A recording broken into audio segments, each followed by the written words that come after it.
అవ్వా నా ఫ్రెండ్స్ అడుగుతున్నాడు సింపుల్ గా పుదీనా పచ్చడి ఎలా చేయాలి చెప్పవ్వా. సరే పావని. పుదీనా కోసేద్దాం.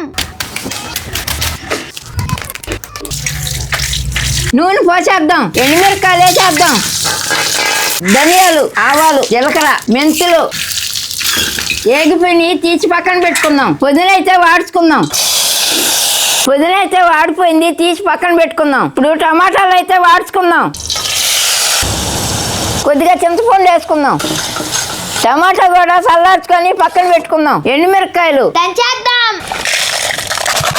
కొద్దిగా ఉప్పు కూడా వేసి దంచుకుందాం. వాడుచుకున్న పుదీనా కూడా వేసేద్దాం. మనం వాడుచుకున్న టమాటా వేసేద్దాం. ఎర్రగడ్డ అయితే వేసేద్దాం. పచ్చడి అయితే బాండిట్లోకి తీసేసుకుందాం. కొద్దిగా రోట్లో అన్నం వేసి కలుపుకుందాం. పావనికి రోట్లో అన్నం అంటే భలే ఇష్టం. అప్పట్లో మా అమ్మ నాకు పెట్టేది, ఇప్పుడు పావనికి పెడుతుందా. ఇద్దో పావని తిని చూసి ఎలా ఉందో చెప్పమ్మా.